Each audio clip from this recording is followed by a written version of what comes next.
สบายดีย้ำแรงพี่น้องจ้าสบายดีป้าลุงมาพบมาพอกับป้าบัวรอบแรงๆเด้อจ้าเด้อยินดีต้อนรับชูช่องแม่น้องบอยเด้อจ้าพี่น้องวันนี้ไปใช้จะไปหาแนวกินอยู่ตลาดแรงบ้านเจซีพี่น้อง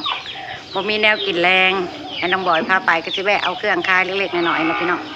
ไปตามไปเบิ่งตลาดแรงบ้านเจซีกับป้าบัวแม่มาแล้วนี่มาแบบนี้ไง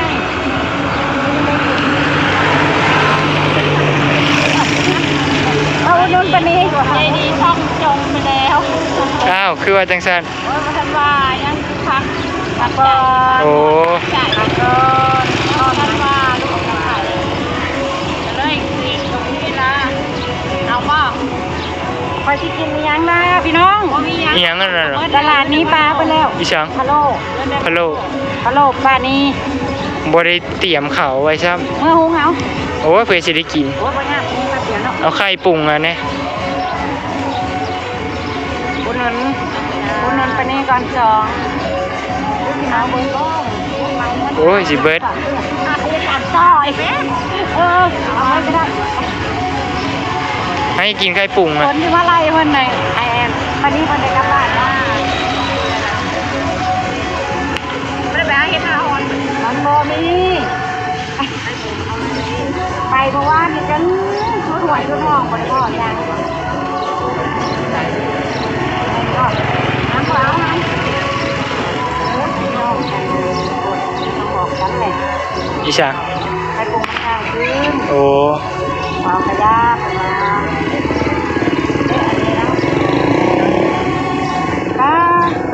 มาคำพี่น้องตลาดนี้ปลาไปเวลาเดี๋ยวจะหัน1 2ยังได้กินอยู่หรอ3 4 5เหลือ5ลาดมันไม่ได้ไปรอหาเลยเอาพี่ยังบอกฝนตกเร็วเฮ็ดฝนตกเลยไปพี่น้องไปฝนมาไล่มาจากตลาดแล้วก็มาเอาเครื่องของขายนะพี่น้องฝนก็มาไล่น้องเลยไว้เอาอย่างเนี่ยเมื่อได้บอกกันขนมก็บริสุทธิ์ขาปนเศร้าแล้วยังมือเอาน้อง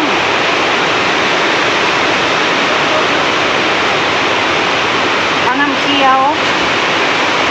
วจากดีน้ำขวดน้อยเดี๋ยวจะเอา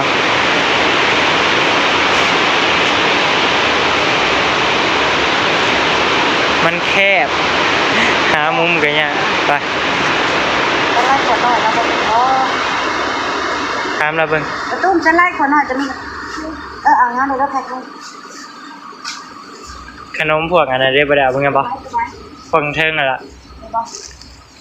อันนั้นย่างอยู่ติบ่แม่นบ่เก็บกุ้งเก็บกุ้งตัวเลยมันก็มีแต่อันเก่าๆเดิมๆเนาะถูกกินกับพวกเราซื้อกับพระเจ้าที่มาซื้อมาขายอันจะแจกได้เนาะจากเขาบ่เคยกินแล้วปลาหมึกรวยเพื่อนบ่ฟูจิที่ได้ก็นี่เราขนมนะเมื่อก่อนเด้นั่นห่อเรียงๆนะจะเป็นเกี่ยวนะเยี่ยม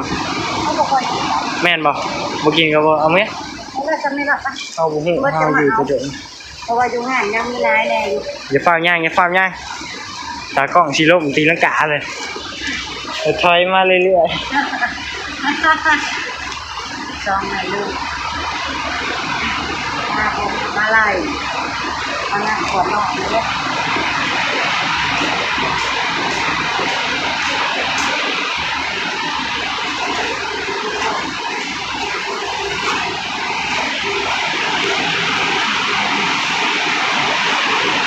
ฝนแห้งเลยพี่น้องเอ้ย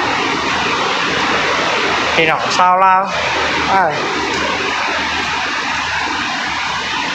มีคนจะเปิดกระปุกเขาอะไร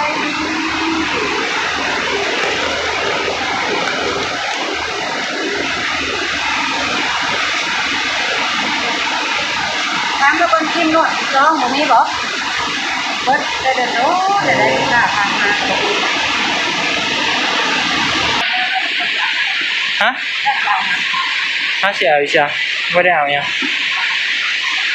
แบ่งปัน เดี๋ยวเฝ้ายังมาเร็วยัง แบ่งปันคือบ่เบิดบ่ เอาไปได้ปะแบบนี้ปะ ก้อน น่ารักเลย คือบ่เป็นการใช้เบิด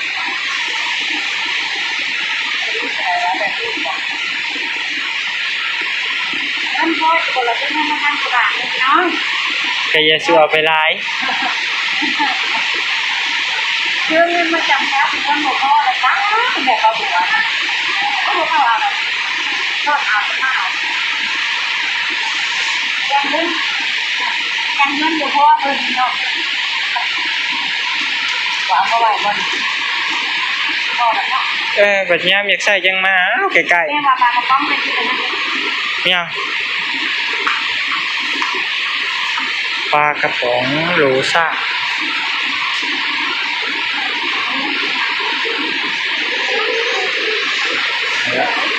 อ่านเพิ่นก็สิประมาณนี้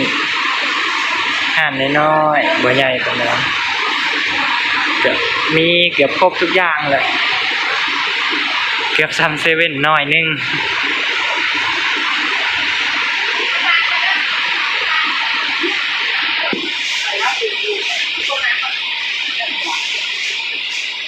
มันบ่มี10บ่ตัวนี้ ก็ให้ได้แบบเป็นชิ้นผ้าค่ะเอ้ย อันนี้เป็นเนื้อติดบ่ ชิ้นผ้าเป็นเนื้อติดมันเป็นผ้านี่เขาบอกว่าใส่เนาะใส่ในอันนี้มันน่ะมันเล็กบาททางขาหนาเนาะเนี่ย บาดเนื้อ น้ำไม่ค่ะที่เราไปเอามา ต่อไปกัน ไม่ได้ปะ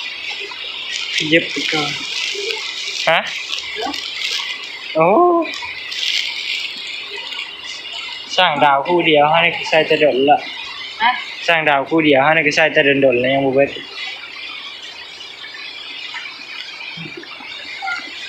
ห่านแล้วกับมันอันมันห่านน้อยแน่แล้วคอมันแบบ มันอัด แล้วมันแหนนกัน เลือกก็ค่อยเสร็จเลือกก็ค่อยได้พี่น้องเลยต้องงานในทางนะเด็กใดยังก็ได้รอเที่ยวไปไปยืนท้านี่แม่ไอ้นี่เจ้าคือบ่เอาไปแช่ อะไร วุ้นมะพร้าวนี่ฮะมีบ่ห่านเจ้านี่ไอ้นี่อ่ะ แม่จี นี่ ดู มันมีตู้แช่แข็งอยู่คือบ่เอาไปแช่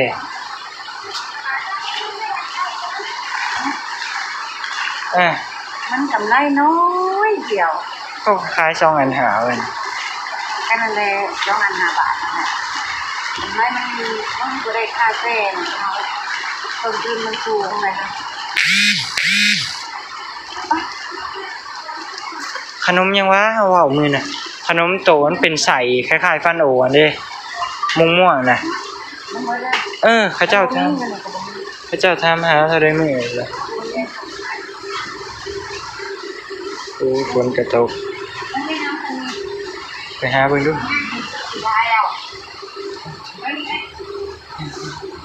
โอ้กล้องกระสั่นลีลึกบ่ได้ซื้อขาตั้งกล้องนะ นี่ขนมน่ะทำเองมันจะทำมันบอกคือหามัน มันใหญ่หั่นน่ะ มีความถามเอกแม่เขาบอกท่านเอาของมาไล่เอางานนั่นแต่ถ้าเอามาไล่ก็มาเอางานนี่พูดรวมกันวันจองห้าเนาะ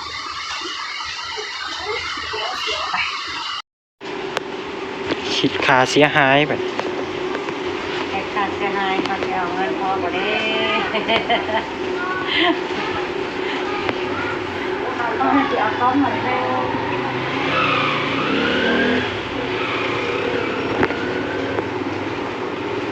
โอ้ฝนกระลงงานนะน้องเอ้ยดีแต่ว่ายุดไปแล้ว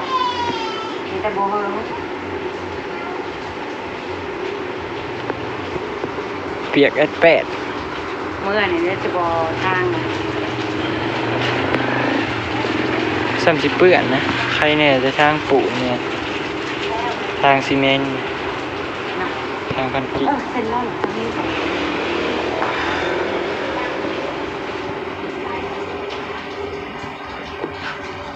จ่ายเงินกับกลับบ้านแล้วพี่น้องจ่ายเงินแล้วกลับบ้านแล้ว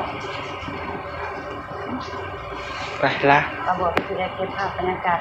มาบ้านเจซีเอาไว้จะมีได้จ้าพี่น้องจ้าเอามาเบิ่งมาชมคลิปของแม่น้องบอยด้วยจ้าเด้อไปแล้ว บ๊ายบายสบายดี